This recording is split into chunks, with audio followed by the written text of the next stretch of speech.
caught for 30 years, and about almost 15 years of that, I was actually on patrol as an officer or sergeant and worked in a lot of communities of color.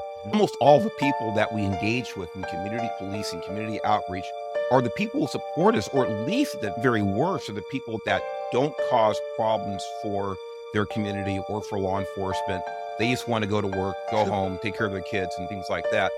And the people that we really need to be engaging with don't show up, or maybe we fail at reaching them. People understand that a very small percentage of any community causes most of the problems, whether it's a small community, it's a town, it's a city, it's a county, it's a state, it's a country. A very small percentage of occupants, the citizens, actually cause the vast majority of the problems.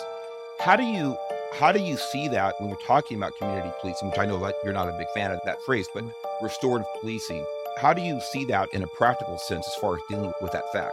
Not only are there people that are good people making bad decisions, there are bad people. There are wholehearted, deep at their roots, bad. They are not going to change. That is the reason why police officers carry guns. This is the reason why police officers have to engage in violence. This is the reason why police officers cannot adopt an idea that you cannot shoot into a moving vehicle under no circumstances. There are horrible people out there. They are, again, the very small piece of this community that police officers are engaging with. And what's interesting, you brought up Altadena, because I trained the entire Pasadena Police Department, start to finish. Right down the street, right got a lot of friends there. And so in the training in Pasadena, when I provided that training, we did research on internal affairs complaints, on police use of force, on those things. And those things dropped with zero extra officer injury. And so what we're being able to do is we're being able to show a police officer that even though it's hard to impact this group, do you know where we always impact them? We impact them on the traffic stop. We impact them on the pedestrian stop. And California Highway Patrol, baby. There you go. We also impact them in a positive or negative way when we drive past them and they hold a sign.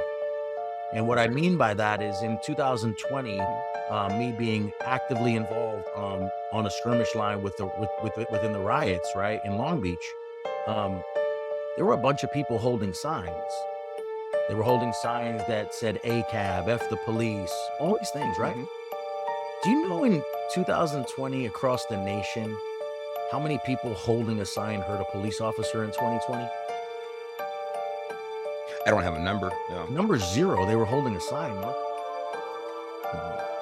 It's zero. You cannot hold a sign and hurt a police officer. The two. Well, let me ask you. Together, that's right? it. And so the people that hurt the police officers came underneath, above, left, beside. Right. They're two different people. Protesters, rioters. They were two separate people. And so what I didn't recognize, and excuse me if this is vulgar, but I didn't recognize that somebody holding a sign like this with their middle finger up, that person most of the time is just beginning into that cycle of violence in their head.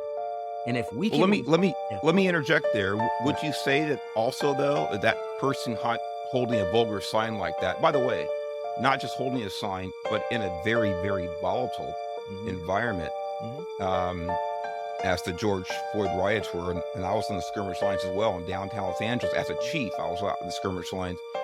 A person holding a sign with that type of language and that type, quite frankly, incitement, those are the same people who are not showing up to the engagement, community engagement events that we're talking about. Oh yeah, 100%.